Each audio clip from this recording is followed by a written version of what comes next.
Media rant. This first one is an all-timer when it comes to pure, unfiltered Dana White rage. Loretta Hunt made the mistake of attempting to practice genuine journalism concerning the UFC, because, let's be real, there's nothing Dana hates more than pesky reporters trying to hold him accountable for anything he and his company do. Hunt was basically reporting that the UFC were cutting back on backstage passes for managers and fighter representatives. Seems pretty harmless, right? Well, Dana was so angry that he posted a call out of Hunt and used every possible slur he could think of to try and drag her name through the mud. Seriously, this is way more vicious than anything you'd hear out of the UFC president nowadays. And unsurprisingly, he came under so much pressure due to this outburst that he was forced to issue a public apology directed at anyone who was offended by his choice of words. You guys think 2025 era Dana would apologise like this? Let us know in the comments below. EliteXC's mess.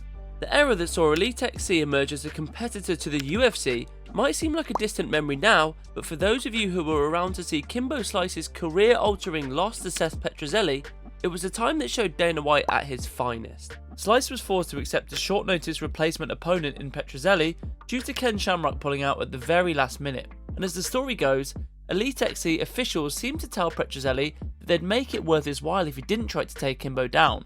In other words, the fight's legitimacy was called into question, or at least it would have been if Seth didn't KO Kimbo in 17 seconds, shocking the world in the process.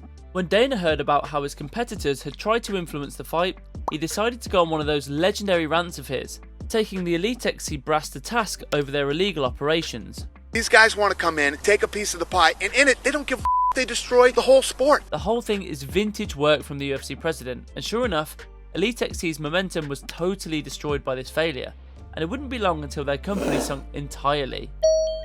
TUF meltdown. Okay, this next one is just plain funny. On the long list of truly iconic and hilarious Ultimate Fighter contestants who were simply not good enough, Andy Wang is remembered fondly.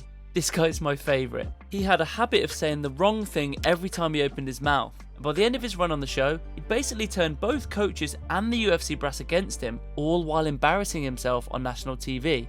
If there's a key to not getting on Dana's bad side, it's pretty simple. Don't make excuses, don't complain about your position, and most definitely do not cry when things don't go your way. Andy Wang indulged in all three of these deadly sins, and to be honest, it should come as no surprise that he didn't get an ounce of sympathy from the UFC president. I want to kill Andy Wang. Nor should he have. Wang ended his career with a negative record of 8 wins and 9 losses. Oof, a pretty dismal return on whatever potentially seemed to have, and there's no living down the clip of BJ Penn making fun of you. Done. Your chances were over. Everybody likes a winner, nobody likes a loser, it's done. Ref rage. Dana White truly does enjoy a good old-fashioned rant, doesn't he? And when it comes to referees, who can have huge impacts on the course of the fight, Dana takes no prisoners. So when the opportunity came for Dana to criticise referee Steve Mazzagatti and one of his competitor promotions' World Series of Fighting in one fell swoop, he took it with open arms. Dana hates nothing more than a referee who fails to do their job well, and even though the fighter, John Fitch, was never Dana's favourite during his time in the UFC, he unleashed hell on Mazzagatti for his negligence, bringing us some hilarious one-liners in the process. I mean, he literally did nothing. Fitch is out cold. Mazzagatti ended up paying the price for his mistake too, holding a pretty terrible reputation in the sport, and he hasn't been seen refereeing in the UFC for quite some time now. Dana versus Oscar.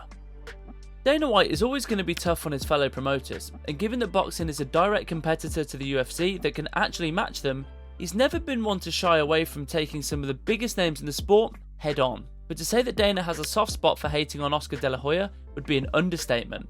Am I the only one who thinks this beef is insane? Is Oscar an easy target? Sure, but Dana doesn't seem to have any level of sympathy for the legendary former fighter, because let's be real, even though De La Hoya deserves all the respect in the world for his fighting career, he's made a string of terrible decisions in life and business in the time since. And so, whenever Dana has the opportunity to knock him down a few pegs, he takes it with open arms. About this sack of and is lying? Look, Oscar would definitely win if they ended up fighting in the ring, but when it comes to pure brain power, Dana smokes this chump every single day of the week. 10-8 across the board. Hey guys, we have a free weekly MMA newsletter with all exciting news and updates linked in the description below. Check it out. Weed fail. Matt Riddle might be known best for a successful transition over to pro wrestling, But the thing that sent him down this path was actually his failure to keep his spot in the UFC. He was a pretty good fighter too, and he would have been riding a 5-fight win streak at the end of his career if he didn't have 2 fights overturned to no contests because he kept testing positive for marijuana. Yep, that's right, Matt Riddle's biggest hindrance was his insatiable urge to smoke weed. And unsurprisingly, Dana ripped him to shreds for it. And yeah, sure, it's easy to disagree with the UFC boss on a lot of things, but him calling out Riddle for his lack of professionalism isn't that hard to understand. Riddle just needed to screw his head on a little tighter and he could have made something of himself in the UFC. But who knows, maybe pro wrestling was the less risky road for him to take. If we make a part 2 of the biggest rivals in the UFC, expect to see Matt Riddle versus Mary Jane as one of our entries. Helwani beef. Remember how we already talked about how much Dana hates journalists? Well, for as much as he's never too far away from ranting at any random reporter who tries to push his buttons, he has a special level of hatred reserved for the most famous journalist of them all. Ariel Helwani is pretty much the face of MMA journalism, and the man responsible for the biggest share of breaking news stories that emerge in the sport. But here's the thing, doing journalism well requires you to ask tough questions, and for Dana, he spent his entire career trying to evade anything resembling a tough question.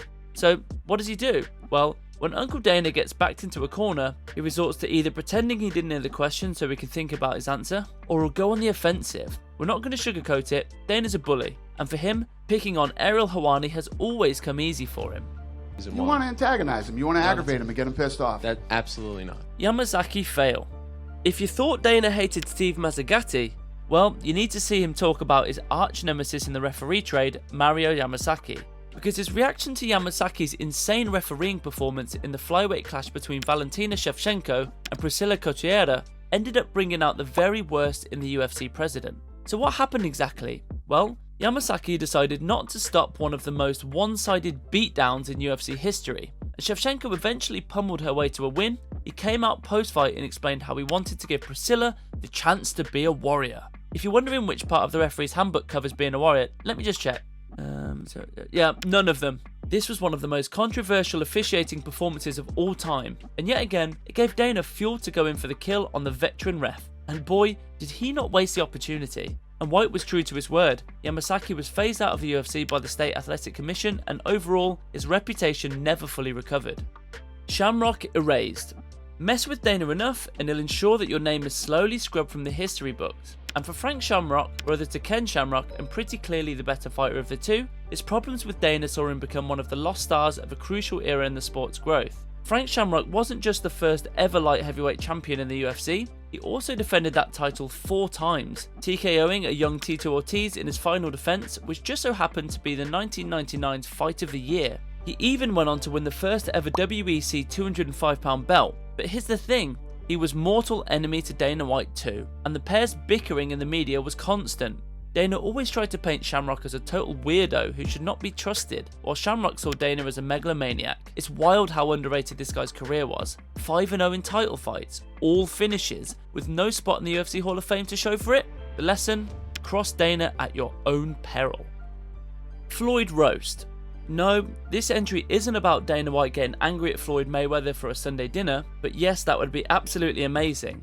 Dana enjoys meeting his haters and detractors head on, but he's not above diving into a dispute that has nothing to do with him, especially if he can take a dump on a famous boxer in the process. And sure enough, it shouldn't come as a shock that he butted heads with the legendary Floyd Mayweather on more than one occasion. And in this case, for some strange reason, he was drafted in by Fox Sports to publicly respond to a tweet by Floyd concerning Jeremy Lin, a basketball player. Seriously? They rang the president of the UFC to hear his take on a boxer's opinion on basketball. But anyway, as expected, Dana held nothing back, taking Floyd to task for his alleged racism. The guy's tearing it up and is breaking records, you knucklehead. It's funny to think that the pair eventually worked together in 2017's Mayweather vs McGregor fight, putting aside their clear disdain for one another in favour of one of the most lucrative bouts of all time. Money talks, I guess.